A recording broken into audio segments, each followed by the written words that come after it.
سلامونه او نیکې هیلې هیلهمند یم چې جوړ او روغ به یاست. نن د محمد بن سلمان په هکله باندې خبرې کوم چې محمد بن سلمان عربستان ته څه وکړه او دغه شخص په ډیر کم وخت کې خپل هیواد د افراطي خلکو څخه خلاص کړو او د امریکا او د غربي هیوادو د غلامي څخه هم نن په دغه هکله باندې خبرې کوم چې محمد بن سلمان د عربستان د تیلو د پیسو سره او د عربستان د حج د پیسو سره او د اقتصادي موضوع باندې خبرې کوم او په دغه هکله باندې هم خبرې کوم چې نن سبا د رول په نړۍ کې کوم ځای کې دی. زه پر دې باندې خبرې کوم تر اضافي خبرې تیرې شو. دغه موضوع تحقیق هم د راجستان تحقیقاتي مرکز کړی. مخکې له دې چې زه د محمد بن سلمان په اقتصادي موضوع باندې هم خبرې وکړم، یو موضوع باندې په دې باندې هم خبرې کوم چې نن سبا محمد بن سلمان په راسته لاس باندې مشهوره دی چې دی همیشه یو خو دا دی چې خپل په هر کې چې کله کښېني په راسته اړخ باندې درېږي، خو دی چې نور هیوادو ته هم ځي دی پر راسته اړخ باندې درېږي.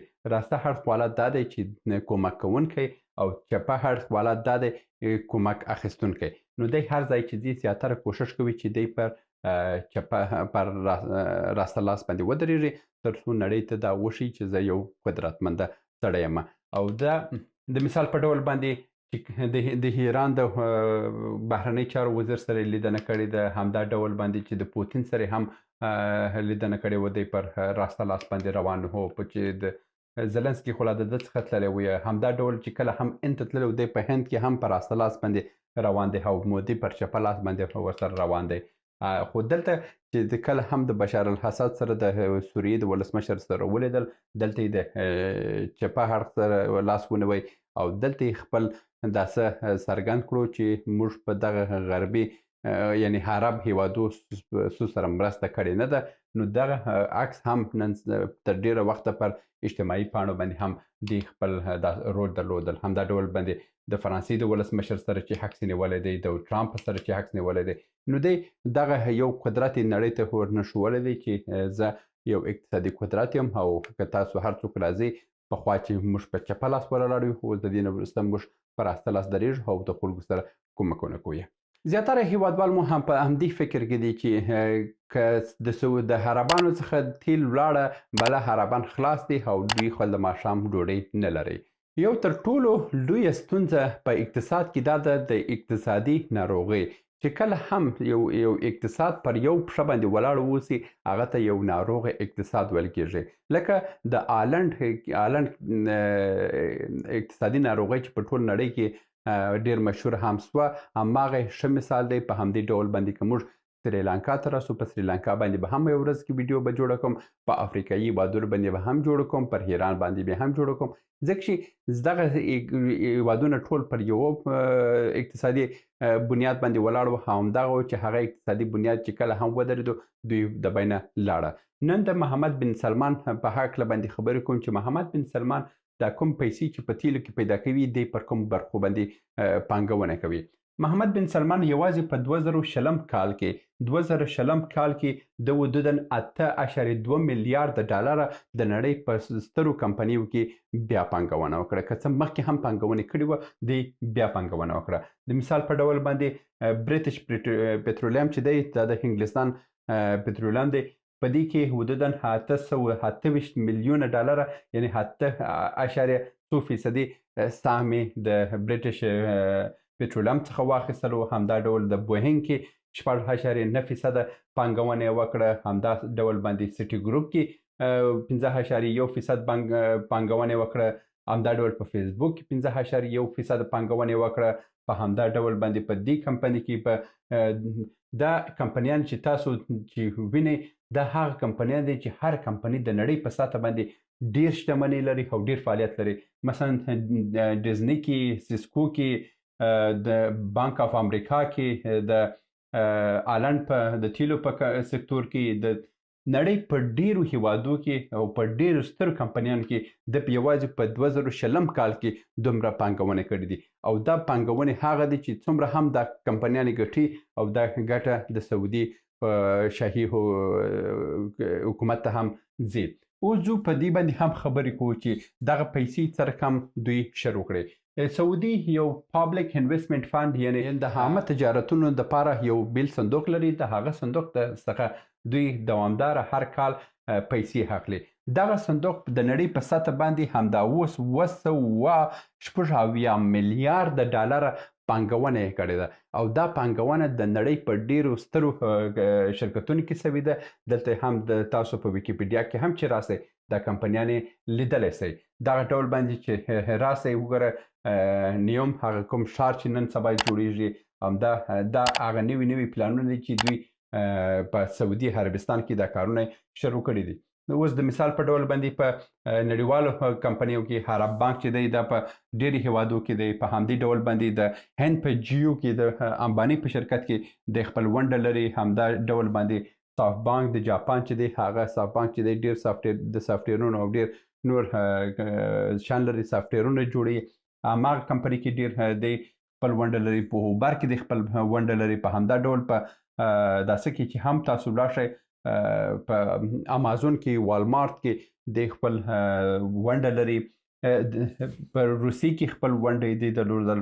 نو داسې که راسي بیا په امریکایي کمپنیانو کې د په ډېرو کمپنیانو کې د خپل ونډه لري او دا ونډه چې ده د هر کال ورته میلیاردونه ډالره دغه ګټه ورته راوړي. نو دا هغه څه دي چې عربستان کې محمد بن سلمان د خپل ټول اقتصادي سیستم یې د یوې پښې اقتصاد څخه واخیستی په څو پښو باندې درولی دی. د مثال په ډول باندې که اوس د سعودي تیل د بینه ځي نو سعودي به د دې نه وروسته په میلیاردونه ډالره د امازون ګټي، د فیسبوک ګټي، د ټکنالوژي ګټي، د اپل کمپنۍ کې په اپل کمپنۍ کې حدودا 12 تر 18 سلنه سهم چې دی دا د عربستان دی. او همدا ډول باندې د امریکا هر کمپنۍ چې په امریکا کې ټاپ ده تاسو وګورئ بې له مایکروسافت چې په کې ونډه نه لري نور په ټولو کمپنیانو کې محمد بن سلمان خپل ونډه لري. او دا د محمد بن سلمان او د ټول عربستان دپاره یو لوی عایداتي منبع ده. او که سبا دغه عایداتي منبع د تیلو له ورباندې وچیږي دا چې وچ هم سي مګر د دوی څخه دا عاید دوی ته دوامداره راځي.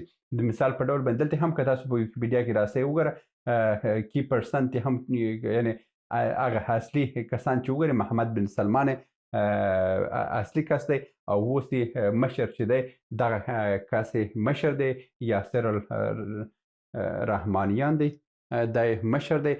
نو محمد بن سلمان رهبري کوي. نو د محمد بن سلمان یو ګټه خو دا ده چې نن سبا عربستان په نړیوالو سیاسي لوبو کې مخ ته کړو او د بل طرفه نن سبا دی په نړۍ په ډېر غټو کمپنیونو کې خپل اثر لري. یعنې د مثال په ډول باندې د هند چې نوې پروژه هم اعلان کړې سعودي بیا هلته خپل پانګونې کړې ده. خپل پیسې ورکوي چې ورته صحیح دی زه تاسو ته پیسې درکوم تاسو خپل تجارت وکړئ. یعنې پیسې د عربانو دی کوي دنیا ورته کارونه. یعنې موږ زیاتره هیوادوال په همدې فکر کې دي چې عربان ډېر بیا کل دي حیاش دي او څه شي دي ډېر بې ځایه خبرې ورته کوي. مګر د عربستان عربان او د قطر عربان همدا ډول باندې د اماراتو عربان دا عربان هغه پخواني عربان چې موږ ورباندې فکر کول هغه عربان نه دي. دا نن سبا ډېر پیشرفته عربان دي د نوې زمانې عربان دي او دوی د نړۍ سره هم خپل ډغره وي. همدا اوس محمد بن سلمان ته د امریکا ولسمشر چې کله هم هر یو نوی ولسمشر سي دا چې عربستان ته په لومړي قدم کې خپل قدم پرېږدي عربستان ته په دې خاطر یې پرېږدي چې د عربستان حدودا 500 میلیارده پانګونه په امریکایي شرکتونو کې ده. د نړۍ په لوړه سطح پانګونه د عربانو د په امریکایي شرکتونو کې. نو چې هر ولسمشر راځي لومړی راځي د محمد بن سلمان پښو ته راځي او بیا وروسته د نور هیوادو ته ځي. یعنې دوی خپل داسې ساتلی دی. او په بل قدم کې زیاتره هیوادوال هم همدا فکر کوي دغه اوس کې په څو ورځې مخکې په سوات کې KFC وتړل سوه. مګر دوی خبر نه دي چې همدغه محمد بن سلمان په هغه کمپنیو کې سهم لري چې دوی د اسرائیلو پشتیباني کړې ده. محمد بن سلمان خو یو ورځ کې هم ونه ویل چې یاره زه دغه کمپنۍ څخه پشتیباني بندوم ځکه چې دوی د فلسطین په ضد باندې کارونه کړي. خپل ګټه ګوري دوی عربان دي دوی خپل ګټه ګوري او دوی د خپل اقتصاد قوي کوي او دوی د یعنی خپل پلان لري چې خپل کسټونه د نړۍ څخه واخلي، د نړۍ د ابرقدرتونو څخه خپل کسټونه واخلي. مګر په اوس کې نه، دوی یو ډیر لوی لید لري. دوی د 100 کلونو دپاره پلان جوړ کړی، 100 کاله 200 کاله وروسته دپاره پلان جوړ کړی. یعنې 200 کاله وروسته به د امریکا ټول اقتصادي سیستم به د عربانو په لاس کې ورځي. همدا اوس چې دا کوم سیستم باندې چې دوی مخته ځي، ټوله د دوی اقتصادي سیستم به د عربانو په لاس کې ورځي.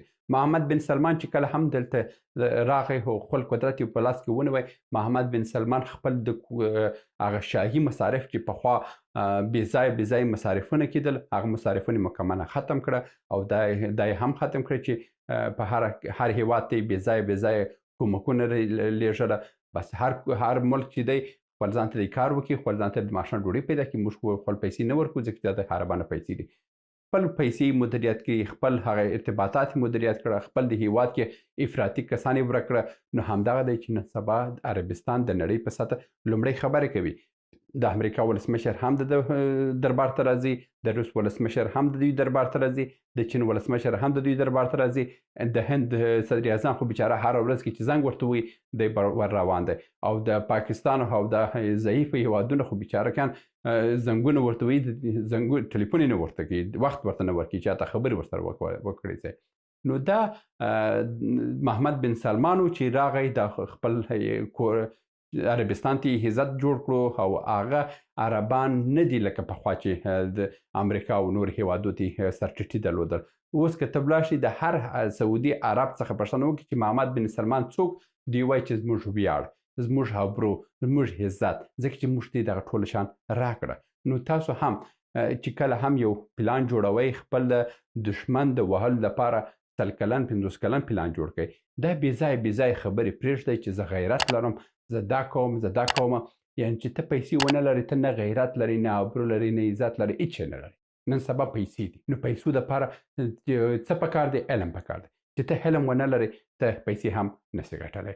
دا و د محمد بن سلمان په هکله باندې ویډیو، او دغه باندې هم تاسو پوه شوئ چې عربستان اوس هغه عربستان نه ده چې د تیلو او د حج په پیسو ته ناست و. اوس د نړۍ ډېر سترې کمپنیانې دوی ته پیسې ورکوي.